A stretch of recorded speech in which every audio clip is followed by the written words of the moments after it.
네, 산재공화국이라는 오명은 현재 진행형입니다. 처벌은 강화됐고 규제도 늘었는데 산업 현장의 사망 사고는 왜 줄지 않는 걸까요? 근로자의 생명과 건강을 우선으로 지키는 곳 한국산업안전보건공단을 우리가 주목하는 이유입니다. 김현중 이사장 모시고 산재 현황은 어떤지, 기업들은 어떻게 대비하고 있는지 들어보겠습니다. 이사장님 어서 오십시오. 네, 안녕하십니까. 뭐 우리가 산업 현장에서 사고 소식 자주 듣잖아요. 예. 참 줄이기 위해서 많은 노력을 하고 있는데 예. 자주 들려온단 말이죠. 우리 어떻습니까? 지금 재해가 어느 정도예요? 좀 늘어나고 있습니까? 줄어들고 있습니까? 한 10년 전에는 연간 사고 사망자 수가 900명대였었거든요. 900명대? 네. 예. 최근에 지금 800명대로 내려왔습니다만 조금 줄었네요. 거기에서 정체가 되고 있습니다. 아, 더 줄어야 되는데 안 되고 예, 있군요. 그 정체가 되고 있고 작년 같은 경우에는 827명이 사망을 하셨거든요. 네. 그럼 매일 2명 이상의 그 근로자가 목숨을 잃었던 겁니다. 그리고 그 사고 유형도 뭐 추락이나 끼임 이런 그 후진적 사고가 그러니까요. 주종을 이루고 있습니다. 똑같은 사고가 예, 똑같은 산업 반복적으로. 현장에서 그대로 일어나고 그런단 맞습니다. 말이죠. 예, 예. 조금 줄었는데 지금 정체 상태라고 했는데 네. 다른 나라가 비교하면 우리가 줄었다고 해도 여전히 많죠. 많죠. 어때요? 보통 그 다른 나라하고 이제 비교하는 그 지표는 사고 사망 만인율이거든요. 사고 사망 만인율. 예. 네. 근로자 1만 명당 네. 그 사망 사고 숫자 그 비율을 나타내는 거 단위는 퍼밀리아드라고 합니다. 예. 근데 그 우리나라는 지금 요 근년에 작년에 0.39 퍼밀리아드입니다. 0.39. 예. 네. 근데 영국 같은 경우에는 0.03 퍼밀리아드. 03. 예. 뭐야 이게 지금 우리가 거기에 비해서 우리가 13배 정도. 13배. 예. 그리고 독일하고 일본이 0.12 내지 0.13 퍼밀리아드. 거기에는 우리가 한 3배 정도. 이사장님 할 일이 많으시겠어요. 예, 이렇게 지금 맞습니다. 여전히 선진국에서 높으니까. 예. 우리가 이 지금 중대재해처벌법, 하여튼 기업들도 상당히 네. 반대도 했는데 네. 산업 현장의 재해를 줄이기 위해서 이게 시행된 지 이제 4년 차를 맞잖아요. 예, 예. 어떻습니까? 뭐 효과를 낸다, 내지 못한다, 여러 가지 분석이 많던데 어때요? 예. 지금 보면 그래도 그 법 시행 이후로 그 안전 그 보건에 대한 투자 이 부분이 좀 늘어나고 있거든요. 투자. 예, 네. 늘어나고 있고 그러한 부분들이 이제 계속 좀 늘어난 추세에 있습니다. 그래서 그걸 보면은 좀 고무적인 일이라 이렇게 생각을 좀 하고 있습니다. 그래서 그 새로운 법과 제도가 정착되기 위해서는 좀 시간이 좀 걸릴 필요가 걸리지 않습니까? 예. 그래서 지금 4년 새 됐는데 그래서 지금 여러 가지 얘기가 있습니다만은 지금 한 3년 동안 운영한 법 운영 결과를 토대로 해서 어떻게 개선을 시켜야 될 것인지에 대해서는 한번 사회적 논의를 해야 되지 않을까 하는 생각이 개선 듭니다. 방안에 대한 사회적 예. 논의가 필요하다. 예. 실제로 중대재해처벌법이 이제 책임 있는 경우 사망 사고에 대해서 CEO가 이렇게 CEO의 형사처벌까지 되잖아요. 예. 그게 가장 지금 기업들이 예. 두려워하고 네. 우려하는 건데 네. 그래서 이걸 처벌보다는 예방 위주로 바꿔달라 네. 그런 기업들이 요구가 많은 것 같아요. 네. 그런 요구에 대해서는 이사장님 어떻게 보세요? 예. 현재 이 법 자체가 처벌보다는 이제 예방이 목적을 두고 있습니다. 아, 법은 그래요? 네, 그래서 경영 책임자가 나름대로의 그 안전보고 의무를 충실히 이행하거나 고의나 과실이 없으면 면책 사유를 이제 부여해야 되고요. 네. 그리고 그러나 이제 그 경영 책임자가 안전보건 의무를 무시하거나 중대재해가 자꾸 반복적으로 발생할 경우에는 거기에 대한 책임을 지게 하는 방향으로 해서 법의 실효성을 높여야 된다고 생각합니다.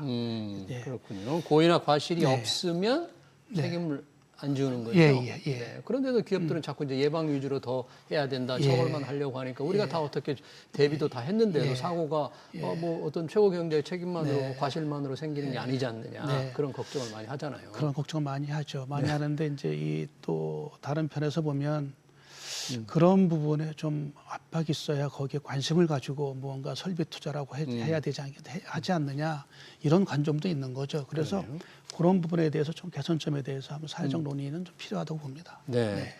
자, 중대재해처벌법이 시행된 지 4년 차인데 여전히 조금은 줄지만 여전히 재해가 계속되고 있다. 네. 그로 인한 우리 경제적 손실도 만만치 않죠. 네, 경제적 손실이 이제 1년에 36조 원 정도 됩니다. 36조 원이야. 이거 어떻게 36조 원이 나오지 이게? 그래서 지금 그 만약에 근로자 연봉 3,600만 원 받는 근로자라면 한 100만 명 정도는 고용할 그런 정도의 엄청난 경제적 재합니다. 손실이군요. 그리고 이제 서울시 예산이 1년에 48조로 알고 있는데 예. 거기에 한 70한 5% 정도가 되는 거죠. 네. 그래서 이러한 막대한 비용이 산업재해 비용으로 이제 소진이 되고 있는 거죠. 그래서 이 부분에 있어서 그 사회적 그 손실도 또 중요하잖아요. 예. 그래서 기업은 이제 노동력 상실 그리고 생산성 하락, 신뢰도 하락 이렇게 되고 또 근로자 개인으로 보면은 가정에 있어서의 경제 주체가 다침으로 해서 경제적 손실, 더 나아가서는 또 가족 해체까지 나오는 그런 안타까운 일도 있습니다. 그러네요. 네.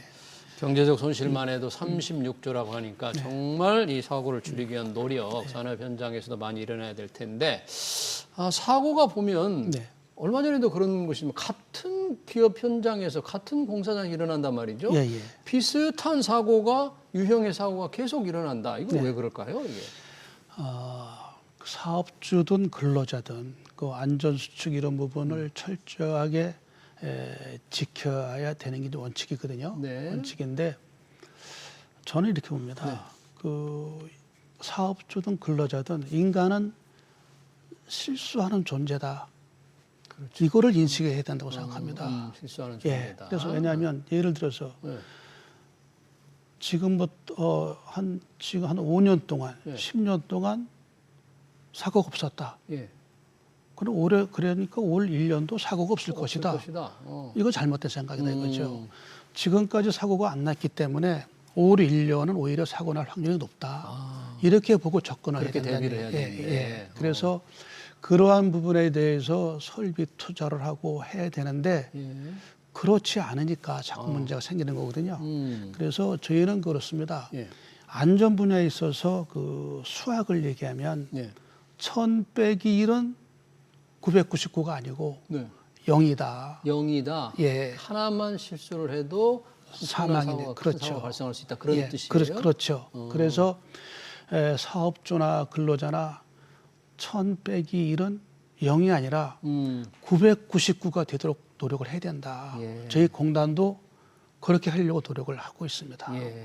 그렇군요. 사고를 막기 위한 다양한 노력을 하고 계시는데 중소규모 좀 작은 회사들은 이 산재 예방을 위해서 여러 가지 설비 투자라든지 비용 유출이 좀 버거울 수가 있잖아요. 네, 그렇습니다. 이런 곳에는 안전공단에서 좀 지원하는 뭐 대책 같은 게 있나요? 지금 그 거의 그 사망 사고가 약 80% 정도가 50인 미만 사업장에서 납니다. 80%가 중소사업장에서. 네, 그렇습니다. 그래서 기술적, 경제적으로 이제 지원이 이제 많이 필요한데요. 저희는 그 50인 미만 사업장에 대해서 기술 지원하고 재정 지원을 하고 있습니다. 기술 지원은 그 현장 방문해서 위험 요인을 파악하고 기술 지원을 좀 해주고 개선점 알려주고요. 그리고 위험 시설이나 그 설비 개선에 필요한 비용을 저희가 이제 그 지원을 해주고 있습니다. 이제 올해도 약 3만 개 중소기업에 대해서 그 컨설팅을 하고요. 그리고 약 9천억 원의 예산을 가지고 2만여 개 사업장을 지원하고 있습니다. 그러니까 우리가 뉴스로 보도되기에는 큰 기업, 큰 공사 현장에서 뭐 건설공사 현장이라든지 이런 데서 사고가 많이 나는 줄 알았는데 실제로는 중소기업에서 많이 납니다. 80%가 그런 부분들에 대한 지원이 더 필요하겠네요. 네, 더 아무래도 필요합니다. 사고를 줄이기 위해서. 취약한 중소기업 사고가 많이 일어나는데 사람으로 치면 외국인 근로자라든지 좀 나이가 좀 드신 분들 이른바 이제 뭐 산재 취약계층이라고 하는데 이런 부분들에 대해서는 또 안전공단이 더 뭐 하는 일이 있습니까? 그 부분은 지금 그 인구 구조가 변화가 되지 않습니까? 그래서 고령자층이 좀 많아지고 또 노동력이 이제 부족하니까 외국인 노동자들이 이제 많이 들어오고요. 그런데 이렇게 이제 그 노동 그 자들의 구조가 변화되는데 거기에서 이제 문제가 되는 게 재해하고 문제가 연계가 되는 거거든요. 재해가 더 많이 일어날 수 있습니다. 작년 같은 경우에도 그 60세 이상에서 48%에 해당되는 그 사망 사고를 절반 났습니다. 가까이가 60대 이상 분들. 827명인데 그 중에서 404명이 60대 이상입니다. 60대 이상. 산업 현장도 예. 이제 나이 드신 분이 좀 많아지니까 예, 사고도 맞습니다. 또 많은 것 같아요. 맞습니다. 젊은 사람보다. 그리고 외국인 근로자가 102명입니다. 12%거든요. 그래서 고령자하고 외국인 근로자를 합하면 60% 이상이 거기에 해당이 되는 겁니다. 그래서 저희가 이제 고령자 이런 분들은 이제 아무래도 그 신체 기능이 저하가 되고 판단력, 순발력이 떨어지지 않습니까? 네. 그래서 여기에 대한 그 여러 가지 안전 교육 내진 그 기술 지원 부분도 하고 작업 환경 개선을 위해서 또 노력을 좀 하고 있고요. 예. 그리고 외국인 전담팀을 만들어서 우리나라로 이제 근로자를 송출하는 17개국에 대해서 안전 자료를 지금 보내드리고 있고요. 안전 자료를 보내고. 예. 그리고 입국하게 되면 취업 전과 후에 또 저희가 안전 교육을 또 합니다. 그리고 좀 새롭게 지금 제가 만든 것은 뭐냐면은 추구하고 있는 것은 예. 우리나라 말로 된 그 안전 관련된 30개의 문항이 있습니다. 그걸 만들어서 그거를 한국어로 얘기하고 이해할 수 있고 답변할 수 있도록 좀 하자. 그렇게 좀 추진을 좀 하고 있습니다. 네. 예. 이 외국인들의 경우에 이렇게 이제 안전공단에서 노력은 하지만 작은 중소기업들의 경우에는 보면은 외국인들이 많이 이제 인권 침해 사례가 좀 많이 있다 보니까 이 산업 재해를 줄이기 위한 노력이 생각만큼도 성과를 못 거둔다. 기업들이 더 조금 더 노력을 해야 되지 않느냐. 뭐 이런 의견들은 여전히 좀 많이 있는 것 같거든요. 예, 맞습니다. 예. 자, 지금 엄청 더운데 이렇게 여름 폭염이 심할 때 조금 빨리 왔습니다. 막 이렇게 심할 때 또 산업 현장에 또 걱정되는 분들이 있잖아요. 지금 맞습니다. 날 더울 때 일하시는 분들. 이런데 좀 더 다들 알고는 계시겠지만 조금 준비해야 될 거 대비책은 뭐가 있을까요? 그래서 저희가 그 여름철에 그 5대 안전 수칙이라고 돼 있습니다. 그 부분은 물이 있어야 되고 네. 그늘이 있어야 되고 공간이 있어야 그늘까지. 되고요. 네. 그리고 이제 보냉장고가 있어야 되고 또 휴식할 수 있는 그 공간이 있어야 되고요. 또 응급 조치를 해야 된다. 이것이 그 5대 그 수칙이거든요. 그래서 항상 근로자들한테 시원한 물과 그늘과 바람을 제공할 수 있어야 되고 그리고 냉각조끼 같은 그런 보냉장구도 좀 그 준비를 해야 된다 하고 적절한 휴식을 취할 수 있도록 휴게 시간을 좀 보장해 줘야 된다 하는 거고요. 그리고 온열 질환이 의심될 때는 즉시 119로 연락을 해야 된다. 이렇게 제가 그 얘기를 하고 있고요. 거기에 필요한 여러 가지 저희가 그 폭염 예방 키트라든가 온습도기라든가 이런 거를 좀 지원하고 있고요. 그리고 중소규모 사업장, 취약 사업장에는 저희가 이동식 에어컨을 설치하기 위한 비용을 3천만 원 한도 내에서 지금 지원을 하고 있습니다. 네. 이 규정대로 좀 제발 꼭 지켜주길 바랍니다. 생명이 워낙 목숨이 중요하니까요. 지금 안전보건공단에서 이달 첫 주부터 한 달간 산업안전보건의 달로 정했다고 합니다. 예, 맞습니다. 안전 관련 행사들이 좀 있다는데 어떤 행사들이 있나요? 예, 7월 7일부터 일주일 동안은 경기도 킨텍스에서 중앙 행사를 이제 진행하고요. 7월 14일부터는 부산 등 주요 도시에서 7개 도시에서 지역구 행사를 합니다. 7월 7일 날 그 개막식에는 그날 산재 예방 유공자들에 대한 그 표창이 있는 기념식이 있고요. 그 4일 동안은 스마트 안전보건 박람회를 개최를 합니다. 스마트 안전보건 박람회. 각종 스마트한 기기들이 선보이겠네요. 예, 선보이고 체험도 할 수 있고요. 체험도 할 수 있고. 그리고 이제 5일간에는 38개 세미나하고 13개 우수 사례를 발표를 하게 됩니다. 그래서 매년 한 6만 명 정도가 찾고 있는데 올해는 더 많은 시민께서 찾아주셨으면 하는 바람입니다. 그래요?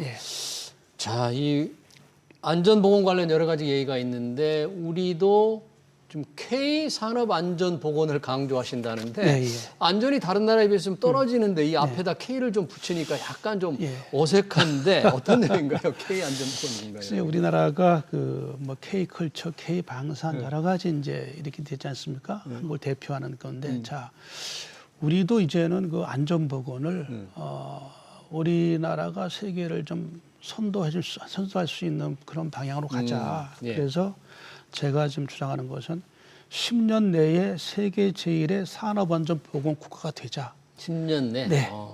그래서 2035년도까지 제가 목표를 잡았습니다. 그래서 그때까지 가자라고 하는 게 저희 공단의 지향점입니다. 그래서 지난달부터 그 저를 비롯해서 우리 상임 임원들 그리고 전 그 직원들이 그 전자적 TF를 구성해서 현재 하고 있는 그 사업에 대한 재점검, 예. 조직에 대한 재점검 이런 부분들을 어떤 방향으로 전략을 바꿀 것이냐, 예. 어떤 신사업을 발굴할 것이냐 야, 이런 예. 부분에 대해서 전략 체계를 구성하고 또 개선점을 보완한 부분을 올해 말까지 완전히 그 만들어서요. 그거의 그 시스템에 의해서 좀 해나가려고 합니다. 네, 그렇군요. 여러 가지 계획을 하고 계시네요. 2035년까지 세계에서 가장 안전한 산업 현장 안전한 국가로 만들겠다. 또 안전하게 공사를 하는 것이 결과적으로 우리나라의 문화에 있는 빨리 하는 것이다. 뭐 이런 것도 강조해 오셨다는데 저희가 이제 시간 관계상 산업 안전 관련된 얘기는 여기서 좀 마쳐야 될 것 같네요. 네, 산업재 현장에서 안전 사고를 줄이기 위해서 노력하고 있는 한국산업안전보건공단의 김현중 이사장이었습니다. 사장님 고맙습니다. 네. 감사합니다. 네.